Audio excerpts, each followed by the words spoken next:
Assalamualaikum warahmatullahi wabarakatuh. Kembali lagi bersama saya Salsabila Andriani. Saya mahasiswa dari Program Studi Administrasi Pendidikan Fakultas Ilmu Pendidikan Universitas Negeri Padang.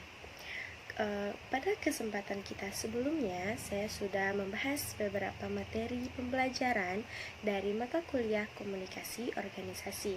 Dan hari ini saya akan membahas lagi materi baru dari mata kuliah kita, yaitu komunikasi organisasi. Dan materi yang sekarang berjudul batasan dan fungsi komunikasi nonverbal. Sebelumnya kita sudah pernah membahas tentang komunikasi verbal dan komunikasi nonverbal.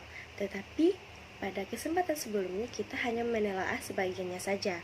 Dan untuk topik hari ini benar-benar kita kaji lebih jauh lagi secara umum tentang bagaimana komunikasi nonverbal dalam sebuah pemaknaan komunikasi di sebuah organisasi. Jadi hari ini kita akan membahas bagaimana batasan komunikasi nonverbal dan perbedaan antara komunikasi verbal dan komunikasi nonverbal, sehingga pada akhirnya bisa menjelaskan berbagai jenis dan fungsi komunikasi nonverbal itu sendiri. Ketika berbicara tentang komunikasi nonverbal, maka ada satu indikasi yang membatasi dalam komunikasi verbal, bahwa setiap yang keluar, setiap pesan yang disampaikan, setiap sinyal yang muncul tidak dalam atau tidak berupa kata-kata yang bisa dimaknai secara langsung. Artinya, segala sesuatu yang bukan berupa kata itu bisa dimaknai sebagai non-verbal.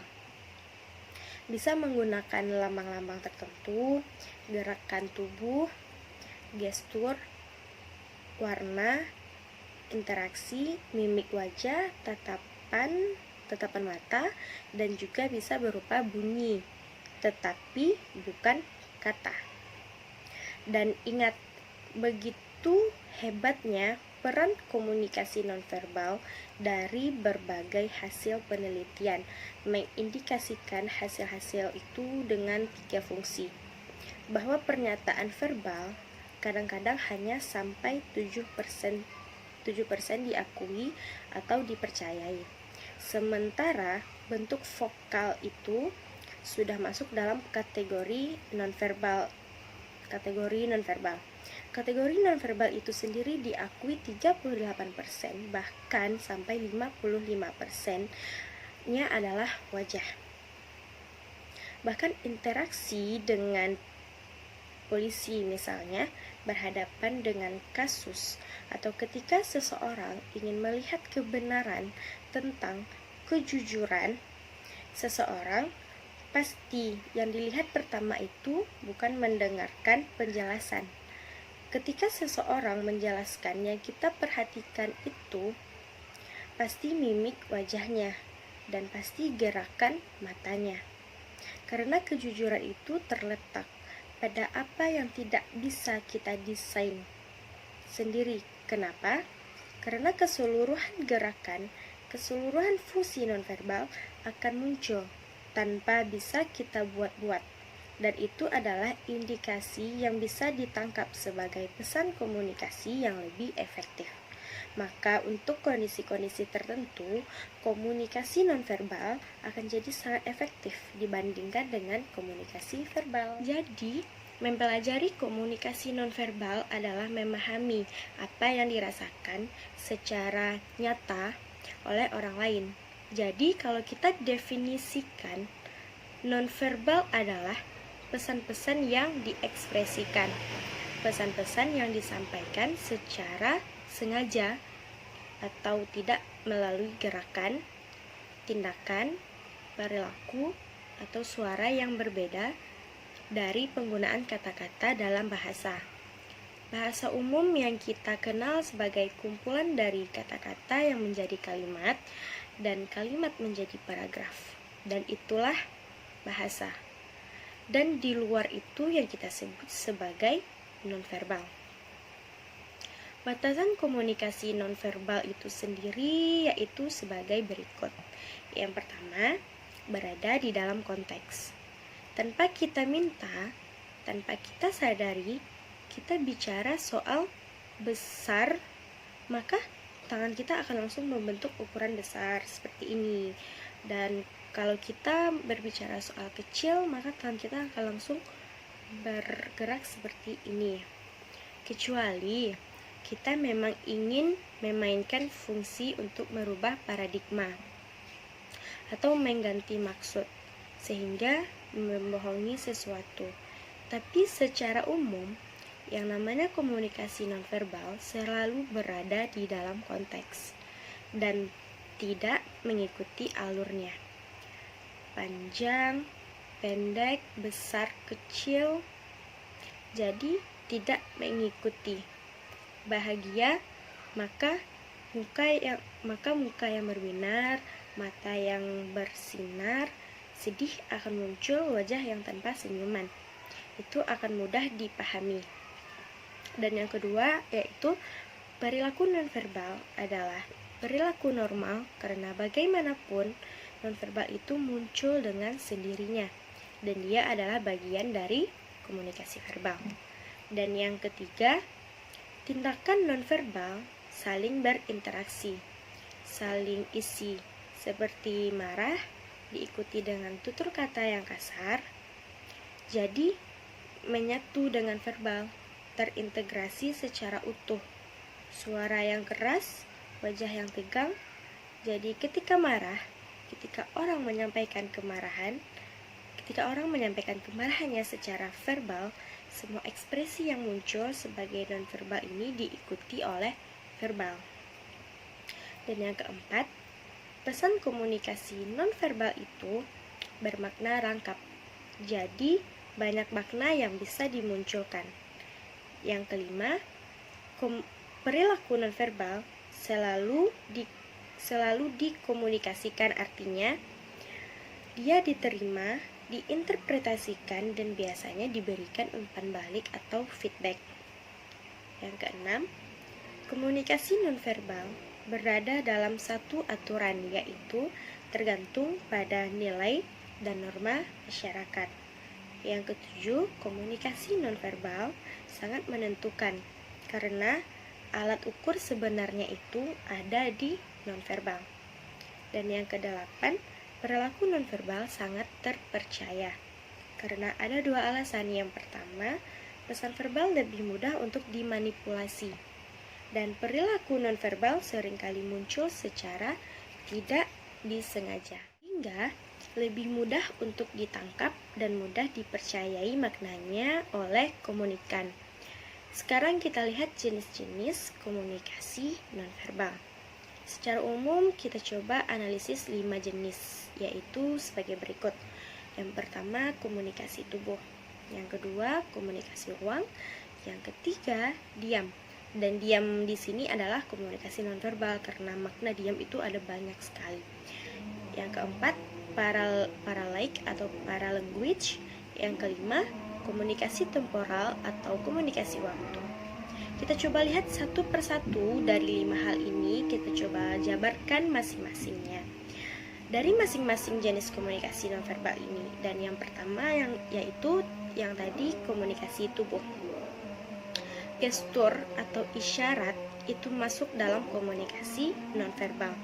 Komunikasi wajah seperti yang pertama, rasa senang, tidak senang, tertawa, senyum, bahagia, dan lain sebagainya, itu adalah bentuk dari komunikasi wajah. Dan yang kedua, rasa dominan. Rasa dominan menuntut dengan postur tubuh yang santai, suara yang keras, menjaga jarak, itu juga masuk dalam kategori ini. Dan yang ketiga, aktivitas fisik dan psikis atau mental dengan kecepatan rata-rata bicara yang tinggi dan rendahnya suara. Persoalan komunikasi wajah. Yang pertama, kalau kita bicara keakuratannya, ada ketidaksesuaian emosi dengan ekspresi wajah. Kebahagiaan kadang-kadang memiliki keakuratan tidak lebih dari 50%. Misalnya gini, terkejut kadang-kadang 38-86%, dan kesedihan bisa 19-88%. Itu bisa dirubah, bisa didesain oleh orang yang punya dirinya sendiri ketika ingin memainkan peran ini. Nah, verbal ini tidak bisa dibuat-buat, tetapi pada kondisi tertentu ia bisa didesain dengan sangat baik. Jadi kita juga harus waspada, karena memang tidak selamanya nonverbal itu dianggap sebagai hal yang paling jujur. Yang kedua adalah pengaruh konteks.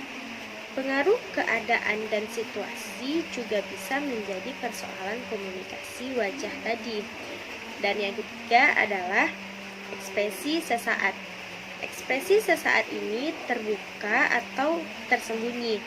Kadang-kadang ekspresi wajah ini tergantung pada tingkat kesadaran seseorang atas tindakannya.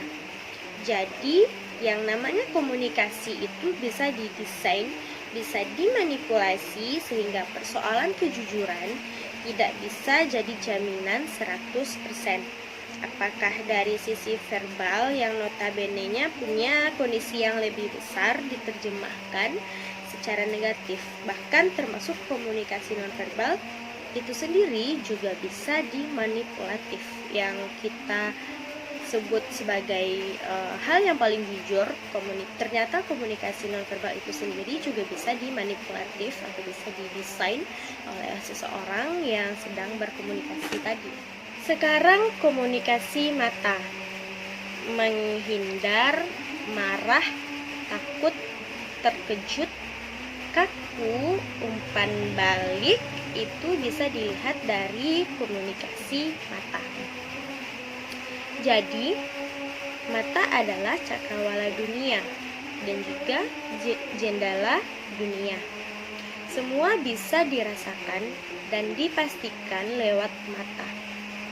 Jadi, memang ada mata yang mengkomunikasikan untuk menghindari sesuatu. Dan yang terakhir adalah bahasa sentuhan.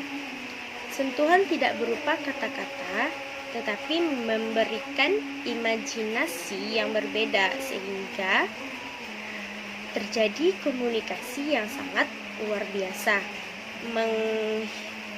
menghibur, memberikan dukungan, termasuk kepuasan dan dominasi bisa dimunculkan lewat sentuhan.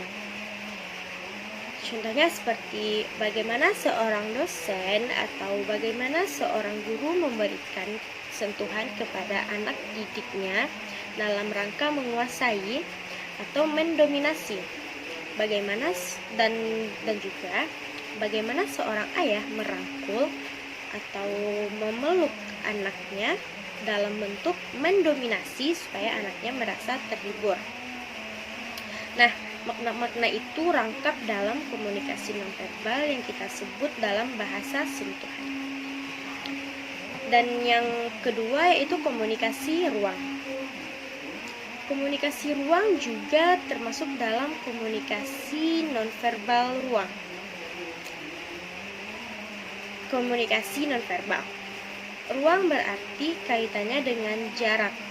Teritorialnya bisa kita lihat seperti ruang belajar, ruang kamar, ruang makan, dan ruang-ruang di rumah kita lainnya. Estetika atau warna menciptakan ruang agar punya arti dan juga mempunyai keindahan. Jadi, yang masuk dalam kategori ruang itu adalah jarak, teritorial, estetika, dan warna. Jadi perlu dipahami maksud dari komunikasi ruang ini adalah bentuk dari salah satu komunikasi nonverbal. Jadi ruang dimaknai dalam 3 bentuk, yaitu jarak, teritorial dan juga estetika. Jarak yang pertama itu jarak intim. Kalau kita bicara soal jarak, itu paling tidak terbagi menjadi 4 jarak, yaitu yang pertama jarak intim, berarti karena meningkatnya hubungan psikologis atau sudah dalam fase sentuhan. Misalnya kedekatan emosional seorang ayah dengan anaknya, itu jaraknya sudah intim. Jadi kalau memang harus dihitung secara kalkulasi meteran, itu sekitar paling banyak itu ada 45 cm, sebegitu dekatnya. Karena hubungan emosional sangat dekat, biasanya jaraknya kalau untuk melakukan sentuhan itu tidak akan menimbulkan masalah. Dan yang kedua itu jarak personal. Ini batasan umum, batas pribadi seseorang yang tidak bisa disentuh oleh orang lain. Ini jika kita kalkulasikan menurut meteran tadi, ini sekitar 75 cm sampai 1,2 meter. Sehingga kita bisa merasakan ketika berkomunikasi dengan orang yang tidak punya hubungan dengan kita, hanya sekedar say hello atau orang yang baru saja kita kenal. Jadi kalau bicara soal jarak inilah yang sebenarnya menyimpulkan. Artinya, orang yang lagi berkomunikasi meninggalkan pesan nonverbal bahwa mereka punya kedekatan emosional yang berbeda. Karena ada satu kondisi dari komunikasi ruang tadi yang kita sebut jarak. Jarak yang dihitung secara matematis tadi mengekspresikan itu kepada orang lain. Misalnya gini, jadi ada jarak intim yang fase sentuhan tadi sekitar 45 cm atau yang sangat dekat. Jadi ketika berbicara dia sangat dekat sekali. Kemudian dia bisa merangkul atau melakukan sentuhan, dan biasanya hubungan emosionalnya ini sangat dekat. Dan yang kedua, jarak personal, yang secara umum ketika dia berbicara itu tidak bisa disentuh dengan orang lain. Jaraknya biasanya antara 75 cm sampai 1,2 cm, yang mustahil untuk melakukan sentuhan langsung. Dan yang ketiga, jarak sosial. Jarak ini sangat amat umum, yang berarti jarak dengan orang-orang yang tidak kita kenal atau yang baru saja kita kenal. Nah, ini jaraknya sekitar 2 meter sampai 390 cm lah. Kemudian selanjutnya itu jarak publik. Berarti satu dengan banyak orang yang sangat mustahil untuk melakukan sentuhan. Dan itu pasti hubungannya sangat jauh, tidak saling mengenal dan tidak saling tahu satu sama lain, dan jaraknya biasanya bisa sampai 450 cm sampai bermeter-meter jauh lah. Nah, dari kekuatan terhadap ini mengindikasikan bahwa hubungan jarak itu mengindikasikan hubungan kedekatan emosional, dan itu yang dimunculkan dalam perspektif ketika berkomunikasi kepada orang lain.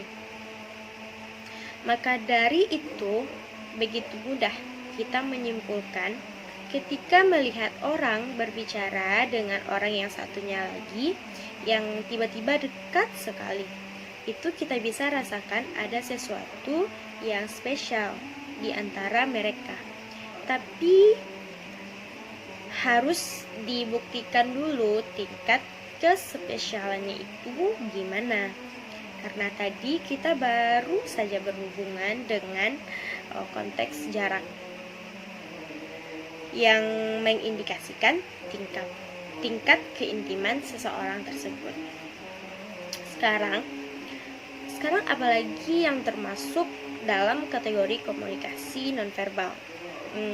Yang berikutnya yaitu segala sesuatu yang selama ini kita anggap tidak penting atau terabaikan, ternyata itu adalah salah satu kondisi atau konteks yang menjadi struktur kuat di dalam komunikasi nonverbal, yaitu diam.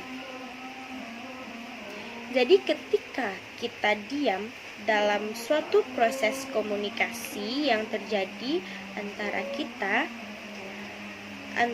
kita dengan orang lain atau kita dengan sekelompok orang, ternyata diam ini memainkan fungsi yang tidak sedikit di dalam komunikasi nonverbal.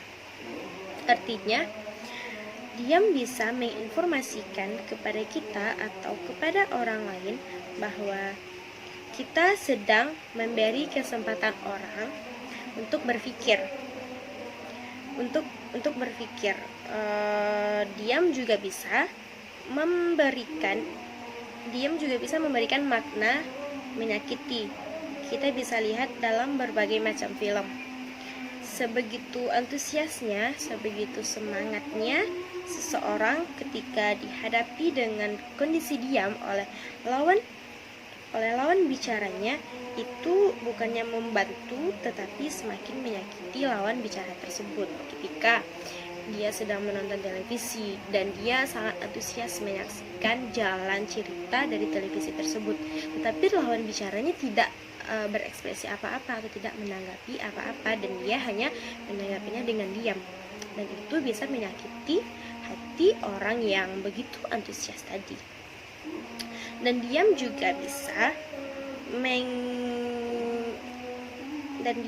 bisa diartikan sebagai mencegah komunikasi yang terjadi. Kemudian yang berikutnya yang tadi kita bahas, yang masuk dalam kategori ini adalah paralanguage atau kecepatan bicara, termasuk juga volume. Di situ juga termasuk ritme, bentuk-bentuk vokal seperti tertawa, pekikikan, cekikikan, rintihan, tinggi rendahnya suara, atau ketika di kalimat kita kasih, atau ketika kita sedang mengetik sebuah kalimat kita kasih bold. Itu maknanya memberikan penekanan pada kalimat atau setiap kata-kata yang disampaikan. Itu masuk dalam paralanguage. Paralanguage dan persepsi. Orang lain kadang menilai seseorang berdasarkan suara. Suara yang muncul dari paralanguage itu sendiri. Dan yang pertama, suara merupakan gejala atau tipe kepribadian seseorang. Dan yang kedua, suara juga mengindikasikan sikap emosional seseorang. Nah, ini paralanguage dan persepsi. Dan yang kedua yaitu paralanguage punya kaitan dengan percakapan, sehingga bisa dimaknai minimnya suara dalam percakapan dapat menjaga sekaligus dapat merubah peran pembicara dan pendengar dalam bicara. Misalnya gini, ingin lanjut bicara atau ingin memberikan kesempatan kepada orang lain. Nah, itu percakapan. Jadi paralanguage juga bisa dimaknai dalam konteks percakapan, dan itu masuk dalam kategori komunikasi nonverbal. Jadi semakin kesini kita semakin mendalami bahwa banyak sekali bagian hal-hal yang masuk ke dalam kategori nonverbal. Bahkan cenderung lebih banyak kategori komunikasi nonverbal ini dibandingkan dengan komunikasi verbal. Sehingga bisa disimpulkan bahwa belajar atau mempelajari yang muncul dalam komunikasi nonverbal akan memberikan kekuatan bagi seorang public speaker ketika ingin berbicara dan berkomunikasi dengan orang lain. Ternyata dari begitu banyak hal yang sudah kita bahas di awal tadi, ternyata masih ada kategori komunikasi nonverbal. Kategori lainnya adalah temporal atau waktu, atau penggunaan waktu. Komunikasi temporal atau penggunaan waktu ini ternyata adalah bagian dari komunikasi nonverbal, karena dia bisa menunjukkan informasi tertentu. Yang pertama, menunjukkan status seseorang yang tidak akan telat jika berhubungan dengan orang lain, maka dia dianggap lebih berkuasa. Atau bahkan justru sebaliknya, dia akan telat, dia akan datang sesuka hatinya saja karena dia anggap dialah yang paling berkuasa, atau di dalam suatu perusahaan dia seorang bos. Dan yang kedua adalah waktu dan kesesuaian. Karenanya dalam komunikasi itu ada jam konsultasi. Lebih jauh kita sekarang masuk kepada fungsi-fungsi komunikasi nonverbal. Sebelumnya pada pertemuan kita sebelumnya pada minggu kemarin kita sudah pernah membahas, tetapi kali ini kita akan membahas fungsi komunikasi ini lebih mendalam lagi. Kita coba lihat satu persatu bagaimana fungsi dari masing-masing komunikasi ini. Yang pertama, fungsi komunikasi itu ada fungsi repetisi. Fungsi repetisi ini berfungsi untuk pengulangan, yang mana bisa mengulang kembali pesan yang disampaikan secara verbal. Misalnya, seorang komunikator bisa memberikan isyarat dengan bahasa tubuh atau dengan simbol-simbol lain yang ada dalam gerakan tubuhnya untuk memberikan informasi ulang yang sekiranya belum dipahami oleh komunikan atau si penerima pesan tadi, sehingga informasi tersebut dapat sampai ke komunikan atau penerima pesan tadi dengan benar-benar bisa dipahaminya. Dan yang kedua, fungsi substitusi. Substitusi dengan cara menggantikannya dengan bahasa isyarat atau simbol-simbol lainnya. Jadi dapat dikatakan bahwa komunikasi nonverbal dapat menggantikan lambang-lambang dari komunikasi verbal yang belum bisa dipahami oleh lawan bicaranya tadi. Dan yang ketiga adalah fungsi kontradiksi. Berarti perlawanan. Ada satu kondisi di mana kita ingin memaksakan, kita ingin membuat fungsi kontradiksi di mana pesan dalam komunikasi nonverbal ini memberikan perlawanan atau kebalikan dari komunikasi verbal. Yang keempat, fungsi komplement. Komplement sendiri itu artinya adalah pelengkap. Komplement merupakan salah satu fungsi komunikasi nonverbal, yaitu tugasnya sebagai pelengkap, karena memang komplement itu sendiri adalah pelengkap. Sebagai pelengkap di sini yaitu sebagai pelengkap makna dari komunikasi verbal. Dan yang kelima yaitu fungsi asentuasi.